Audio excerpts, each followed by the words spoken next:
Hello, friends, and welcome back to another episode of Conservation Stories. This is your host, Tillery Timmons-Sims, and Conservation Stories is a podcast that's brought to you by the Sandhill Area Research Association.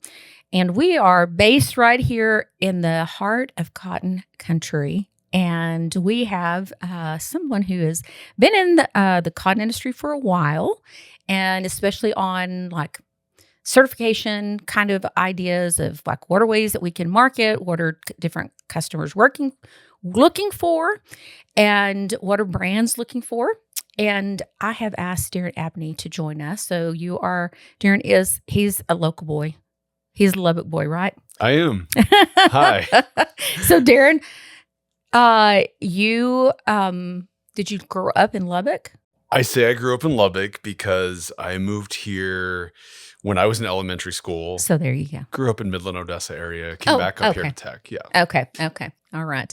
So you graduated from Tech and you just stayed around and you kind of fell into this role. I got sucked into the industry. Right. And I've been doing it now for 17 years, which I love. Yeah. But I have lived in Lubbock and I've traveled the world. I've been very fortunate in this industry to get to see a lot of diverse use of cotton, I'll say. Yeah. Well, and I think most of the people that listen to us, if they've listened to any of the podcasts for very long, they'll know that we're right smack dab in the middle of 5 million acres. 3 million of that every year is cotton. 5 counties around us produce 70-something% of all U.S. cotton. Cotton's grading standards were set here. Cotton harvesting equipment happened on the Vardaman farm. So that we just have such a long history, and cotton is really what turned the economy around in this region for us. And so it's near and dear to everyone's heart. And it's actually so good for the environment. And so people need to be wearing more cotton. I know that one of the things that happened in our region, like good 30 plus years ago, was the pioneering of the organic cotton market. And we had good friends. I'm sure you know the Bingham family. Oh, yes. And I thought they were crazy. And I was like, it's a fad. It's going to go away. And it really has not gone away. Yeah. And people still like their organic food. And people still want, now that I understand, I used to be like, why does anyone want organic clothes? You're just wearing it. Doesn't make any difference. Now I'm understanding, oh my goodness, like things that we put on our skin can disrupt like our hormones. I'm like, this is the deal. Like, I don't know. Like, there can be things in that they put on in the clothes and it's not, to me, like by the time cotton leaves my field, like the fiber leaves my field, is it contaminated from my field? Personally, I doubt it. That would be a no. But that's my opinion. Well, but So the supply chain too, though, is so dense. It's the supply chain. Yeah. And your fiber is going to change 12 to 15 hands before it ends up in a product going home with the consumer. Okay. So that is something that we've never, ever covered really on this podcast is, okay, so we're growing cotton here and it goes to the gin, it's processed, it's put in a bale and it's stored here. And then there's a big co-op. So there's still the organic co-op, but there's also this big, huge cotton cooperative that's the largest in the globe. And so all these farmers work together. They market their cotton, and it's classed. Every single bale is looked at, like for the length and the color, all of these different standards. And then every single barrel is classified. So when somebody needs a certain specific product that they're making that needs a certain quality of cotton, they can go and order that specific quality. Right. Okay. Now we have come to the end of all that my knowledge can share. Because after it leaves the warehouse, I've never seen any of that. Okay. Well, so, I mean, to tee up my experience in this area, right now I'm the executive director of the U.S. Cotton Trust Protocol. And that is the voluntary sustainability program for U.S. cotton growers. Okay. And when I started in this industry back in 2008, it was really to help and work with retailers and brands who were looking for organic certified cotton or recycled polyester or whatever sustainable material it may be. And I worked with Textile Exchange for a number of years. Okay. And then I went over to another organization and another. And now, because of that experience working in the supply chain, I am at the U.S. Cotton Trust Protocol. And we have this whole traceability system to link the brand all the way back down to the bales that you're talking about. Okay. And so the average steps, 12 to 15 from the field to an end product, that's a lot. Because you have to think about the qualities that you're referring to. Those bales are going to different spinners all over the world that are creating a yarn that goes into a fabric, that goes into a product, that goes through dyeing and finishing, that goes through cut and sew. So cottons all around the world are blended to meet the specs for different types of products. My jeans versus a men's dress shirt are going to use completely different types of fibers. Okay. Because there's different end application, you have a different hand feel, price, quality, all those things matter. Right. So the cotton classing office that's here in Lubbock, I've been to and through that a couple of times. Super interesting. We literally have machines that look at the cotton. So what all are they looking at? I mean, they're looking at length and micronair. Yes, strength, color, all of the details behind what makes that quality fiber, that quality of fiber, I think is what has given the U.S. such a reputation in the global market when they introduced mechanized grading back in the mid-1980s. Which happened in Lubbock, by the way. Yes. It's created, I believe, in someone's garage in Lubbock, Texas. Really? This is what I have been told by the people that know. I didn't know before I have this job, but now working for, at the protocol, we're a division of the National Cotton Council. And the NCC team was telling me at the drama and disruption of it becoming a mechanized process because grading had been done by hand for so many generations. Right? So now it gives you the bale of cotton that you want and you order. If you're an Indian supplier or you're in China or Vietnam or wherever you're manufacturing, when you purchase a bale of U.S. cotton to meet a certain quality specification, you're going to get that specification. Yes, and it's traceable. Yes. It's a very sophisticated industry. And I think that personally, our region is responsible for that happening. Okay. I don't know the history of the region, but I'll take your word for it. I'll help you with that later. I'll give you some books. That unique bale identification system, though, that you're talking about, that's why the U.S. industry has always said that it's a traceable cotton. But the challenge has been for the brands and retailers who are using that cotton to be able to track that through the garment, the fabric, the yarn, all of that information is what we've done with the Trust Protocol now, and putting that together with a partner, Textile Genesis, we're seeing scale now. Just in the last 3 months, I would say brands that we work with, they're really utilizing that traceability function because they want to be able to verify the content of their product. Yeah, and we spoke with Liz Hirschfield, which that podcast will probably come on maybe the week before this, but about traceability. And one of the things that she said, like when she came to visit, she said, what I didn't understand until I came here was that you all were already doing these things. We just have to verify, so that these corporations that are buying it don't get in trouble, because they're following different kind of laws, different nations. Yeah. And so they're held accountable. They can't just go out and say something just because a farmer tells them. Yes. That has to be verified. And like our frustration of like, why do we have to spend so much money verifying? And how can we, like I had one lady tell me, she's like, I'm spending, like way, more than half of the money that I get in it's not subsidy. I'm sorry. I've lost the noun that I'm looking for, but they're giving people like a premium. Yeah.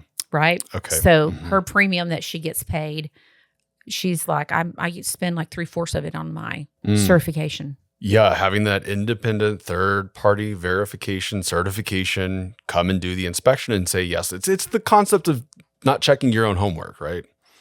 You need someone to come That's a good way to look at it. Yeah. It is a challenge. And I will say that the way the industry has evolved just in the last 15 years, I'd say brands and retailers who were saying that, to their consumer, we are quote unquote more sustainable. And I think that term sustainable has been overused quite a bit in the last decade. Yes. Yeah. And there's a lot of confusing definitions of that. It is. And to that point, I will tell you that when I say this very frequently on this podcast. So we have a friend that said, who the hell knows what sustainability means? Yeah. But stewardship is a verb and it makes you responsible. But I thought, what does it mean? And it's actually comes from an economic theory called the triple bottom line, where you are conscious of people, planet, and profits. And so when I learned that, I had less hatred for the word. Yes. And so that is like kind of the foundation of what we look at. And we're like, feelings about things are going to come and go. But what we always know is like we care about the environment and we love and care for our neighbors. And if we can't make a profit, we can't have a good impact on either one of those. Yeah. And so we have to keep those three things in balance, which is one reason why we work with the fossil fuel industry. We believe that there's those companies, sure, maybe some of them could do better. And by leaving the dialogue, we don't help them do better. And how can we partner with them in agriculture to do better? But we also know that energy is one of the first steps out of poverty. And we saw what happened when we didn't have energy during Harvey in Texas. People died, and so we know that also we're going to need about 60 times the amount of energy we have right now. So we're going to need energy from every source possible. So all that long-winded speech to tell you, we try to keep a balanced perspective. Yeah, on these things. I've always said that sustainability is businesses' ability to meet their needs today without compromising their ability to continue business in the future. That's a great way to put that. Yeah. And you can think about that with your family, with your business, with your home. You're not going to, I think brands today are really looking at raw materials, cotton included, as instrumental piece of their business that they have to address today in order for it to remain intact 20, 50 years from now. Because brands sell product. And if you don't have materials, you don't have product. Right. So I would say 20, 50 years ago, brands were not thinking that way. It was about finding the cheapest material at the cheapest cost to get it out there in the market and make as much as possible, depending on your business model. There's different models where you have high quality product that might last longer. But the spread of, I would say, buy-in for sustainability is more prevalent today and is not going away. Even though legislation and things are changing really rapidly right now, retailers and brands, I think, are still very committed to sustainability. Well, a lot of these are international companies. And so the ebb and flow, we have an unusual ebb and flow in the United States, right? Canada's kind of similar, but like the things that are happening across the globe, those are continuing in a certain direction, to mean more towards, policy and more towards, not having a lot of choices about what you do. But we still have that freedom here, where cotton is a global commodity. Like it leaves us.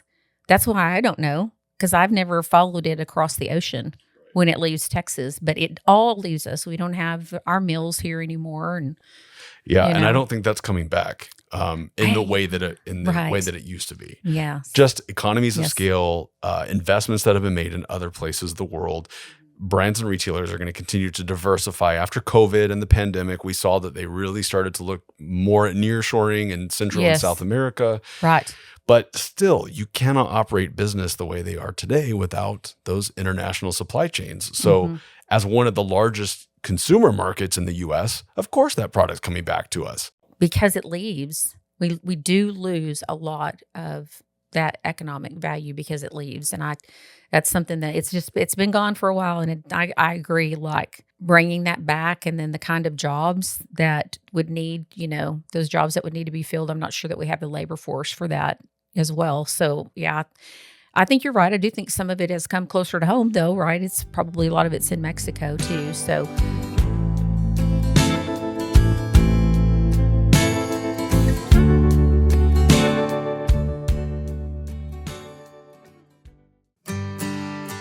today's episode is brought to you by Evan Stone with Clear Rock Farm and Ranch, part of the Clear Rock Realty Group in Lubbock, Texas.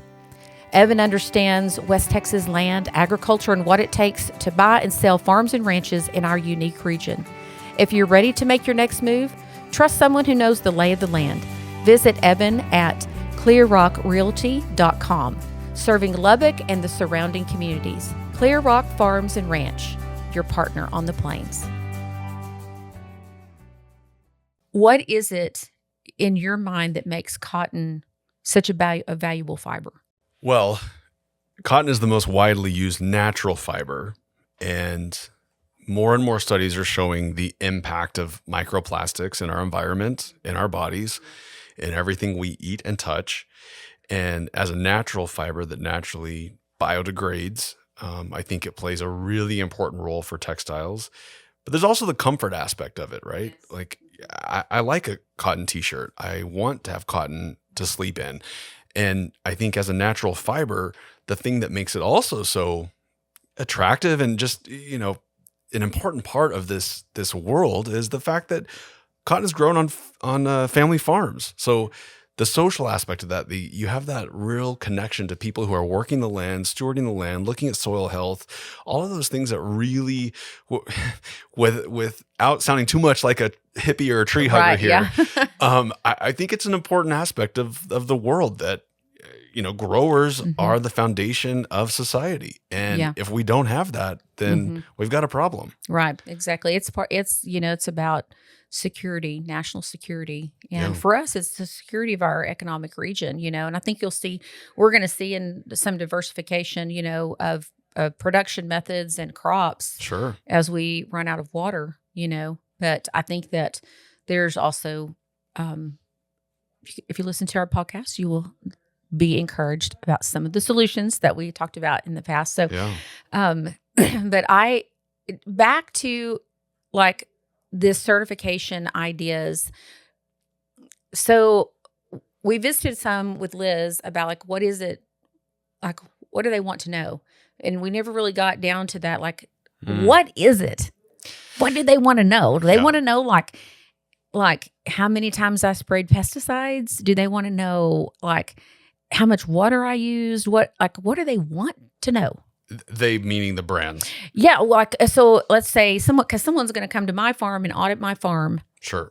And to make sure that whatever the brands are wanting, they're confirming that I'm providing them the cotton that meets whatever standard that they have set. Right. In growing. So I would say that there is such a wide range of certifications in the market today. It's overwhelming, sometimes confusing, but there are certifications for everything out there. Forestry, marine stewardship, cotton is one of them, and there's a variety of different certifications within cotton. Exactly. I think there's also this reputation that the word certification has in the U.S. cotton community, which links back to the organic certification. Right? No, absolutely. That's exactly what I think of as the organic certification, which is, and that I got a little confused visiting with Liz about this, and we didn't really have time to follow up, but it's USDA certified organic. Yes. And so why do we not have the USDA certifying these other things? Right. I would say, well, there's a lot of reasons behind that, but as a standard owner, you have a certain set of criteria that has been following certain credibility principles, and say you're building those principles based on consultation with a lot of people who are involved in that process. And the stringent criteria inside of organic is very clear in the minds of consumers, and people are using it, saying no chemical use, no synthetic fertilizer use, et cetera, et cetera. Well, there's also a lot of holes that get poked in that certification from others in the industry who say, well, what about water use? What is it doing about social criteria? What's it doing about X, Y, and Z? From a brand's perspective, I think that they're really looking at certifications almost, I hate to say this, but like an insurance policy to say, hey, we invest in more sustainable materials, and here's all the certifications that we're going to accept. Some of them are in, some of them are out. And if you want to be on our list of preferred fibers, then you've got to be in one of these programs. And so all the brands who are members of the U.S. Cotton Trust Protocol are obviously accepting protocol cotton in that system. They also typically will accept organic. Sometimes they'll accept recycled cotton. Sometimes they'll accept things like the OE 100, or they'll accept, let me think of the Better Cotton Initiative. I was going to say, what about like BCI? So, yep. So you have, this is my perspective, and tell me if I'm correct, but certifying bodies say, oh, here's a way to make money. And so let's go in here and be the ones that figure out how to make money, because like brands need this. So farmers can't give it to them. So let's figure out how to do that. That's why I think like Cotton Trust Protocol is unique, because it's actually part of the industry, right? So what makes these certifications, why are there so many? Like, why are there so many? Like, why do we have like 5 different ways to certify cotton? Are they different standards? Are they all the same standard? There's different standards for sure. There's different criteria. Okay. There's like one that has emerged is regen agri, because people are really interested in regenerative agriculture. There's some challenges, I think, with identifying criteria between the different standards for growers, for brands, but in general, you have to decide what is a credible program and standard. And then you have to, and the way that we do that is defining the ICL code compliance. So that's ICL best practice principles that mean you are credible because you're following all of these principles. And there's a lot of those to dive into. So we, as the protocol, are the standard owner, so to speak. To be clear, it's not a standard. We're a verification program because we don't follow the same requirements as a certification inside the supply chain. We have a different approach. I'm going to confuse you. I see your face. Okay. Let me back up and say, okay, you have the standard owner, but then you have the certification body. So again, I can't go and check my own homework to say, yep, you're following my rules. Okay, so the standard owner would be like the brand? No, it would be whoever is responsible for the principle, the production principles and criteria that are inside. So Cotton Trust Protocol. Cotton Trust Protocol, we own the standard. We are responsible for the grower questionnaire. Okay. Better Cotton Initiative is responsible for their grower questionnaire. Organic, it has its own certification, like the GOTS, Global Organic Textile Standard. That's a certification body. But then you have lots of organizations who say, okay, I am allowed to be a verifier or certifier against all of these different standards. So they're the auditors. They're coming in like Control Union. Exactly. Control Union, IDFL. We work with a lot of different, Averum. We work with a lot. Okay. So there's a whole lot of those people. And that's who I see as the one that's taking all the money. Well, they do get paid for those audits. Yeah. They get paid very well for those audits. I don't have a comment on an exact price, but I will say that, that the part of that is, I think what's evolving also is this whole certification movement. I think there's a lot of fatigue in the industry. Yeah. There's a lot of frustration in the industry. And as technology advances, we're able to access raw data in ways that we never have before. i.e. NASA. Yeah. Like, this is what I'm saying. Is there a way for us to verify this, legit verify, without it being as burdensome?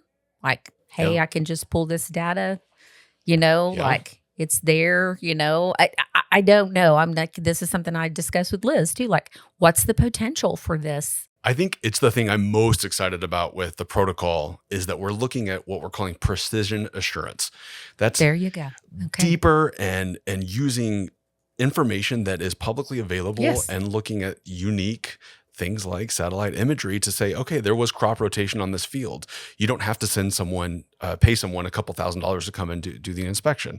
If that's what the price is, I don't actually know. I shouldn't quote that. Yes. No, it's more than that. So there you go. Mm-hmm. But precision assurance, because of the evolution of technology, I mean, growers who are out there in the field every day, they're collecting data just by the tractor's pass over the land, right? Right. So how do we utilize that to the benefit of the grower to also reduce the paperwork? Because no grower likes that. Nobody likes that. No, and then you spend all day with somebody that may or may not know what they're doing. It may ask questions that you're like, why are you the certified? Yeah. Yeah. So who are you again? Who are you and why are you here? Yeah. Yeah. I think also you remove that, I personally, I mean, like I can, I remember we did try to, like the last 2 years we farmed, convert our land to organics. And I remember when they would come. And it was nerve-wracking, you know what I mean? And like, you didn't want somebody who had an agenda. Right. Right? And so like, I know that that's got to be, in the back of people's minds that like, what if control union sends me somebody that has an agenda, Yeah. And we work really hard with our groups to try and help them be relaxed and understand that it's because that's what the expectation is from the market. We still have to send those verifiers out to check the information and look at the field. Well, I'm excited to see what emerges with this new idea of, letting verifying that data on farm. There's ways to do it. Yeah. And I don't think it's going away even regardless of recent politics and all the things. No, I think that,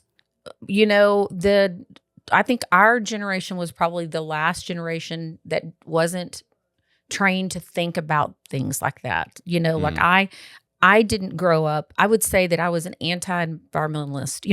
I'm in the Rush Limbaugh era. I'm like environmentalist wackos are the enemy, which is like hilarious that I'm even have conversations about this. Yeah. Conservation is just bizarre to me.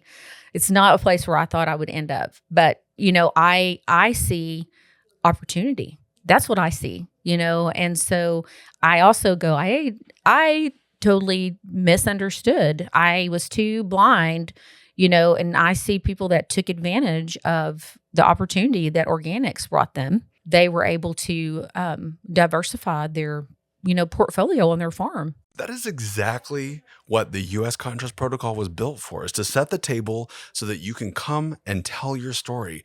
We're not trying to beat you over the head and give you prescriptive farming practices. Right.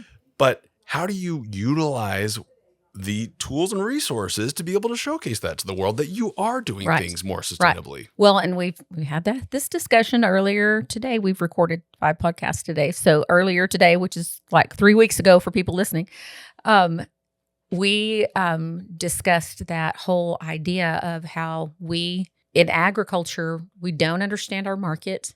We don't understand consumers.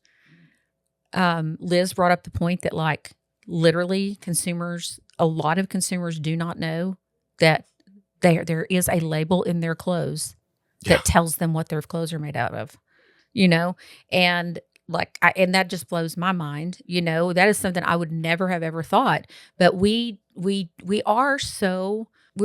stay in our little communities, and it is, you are afraid like to stick your head out there because you're like, was somebody going to like come after me because they think I'm doing X, Y, or Z, but when we don't do that, we miss that we're not understanding the market, and we really do have a customer. Yeah. And more we have to figure out who they are and what they want, and how do we reach them, and then how do we, if we work towards advocating for agriculture, how do we stop preaching to the choir? And like, is there a way for us to like, let's don't talk about things that are touchy subjects. Let's talk about the realities of, what it's like. I like love my animals. Right. And I like Lacey calls her herd is the girls. Mm-hmm. And she knows every single one of them.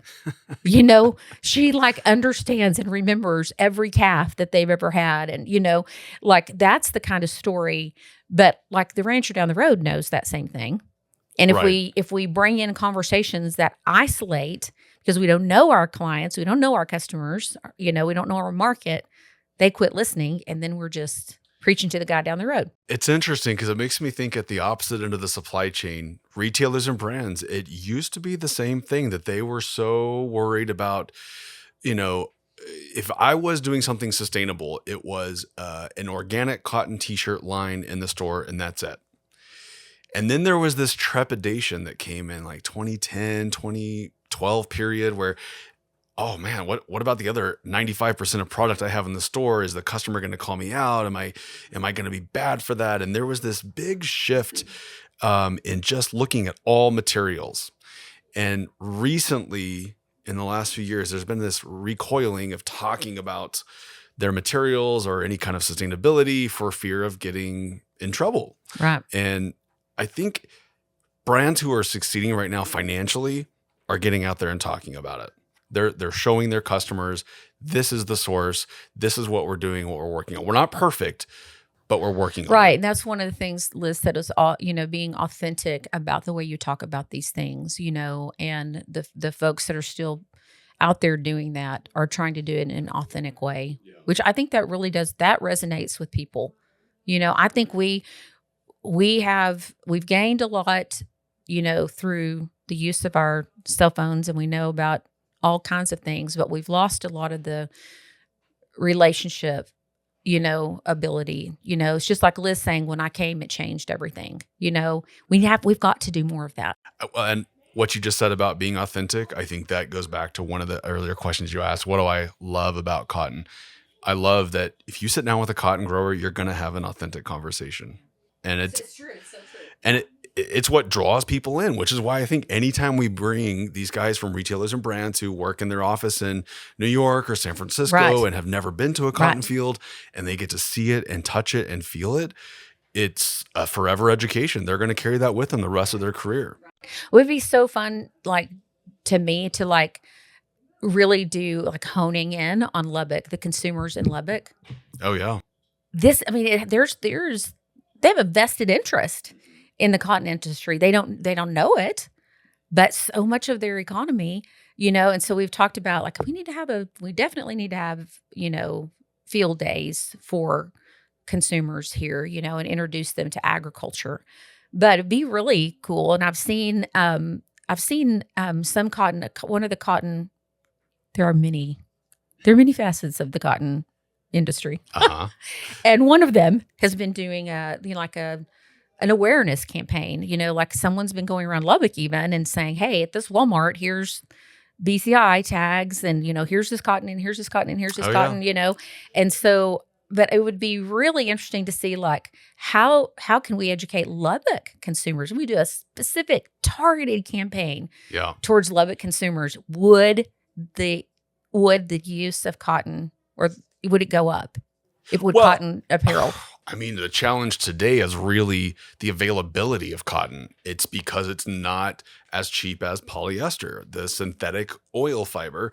It's everywhere. So it's difficult to go into a store and find cotton, which is so important. And we used to have the ag game, right? It used to be the cotton game at Tech, but now it's the ag game. Oh, yes. Yes, I remember. Yeah, right. It's controversial, but I remember going to the last time it was the cotton game, and there was a giant bale of cotton, put out as you're entering the stadium.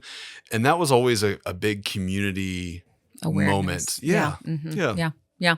Well, that might be a fun thing to do, is just kind of we could do a social trend, hey, when you are in this store, let's see, let's figure out where's cotton. It's kind of how people had rocks everywhere, find these weird rocks everywhere.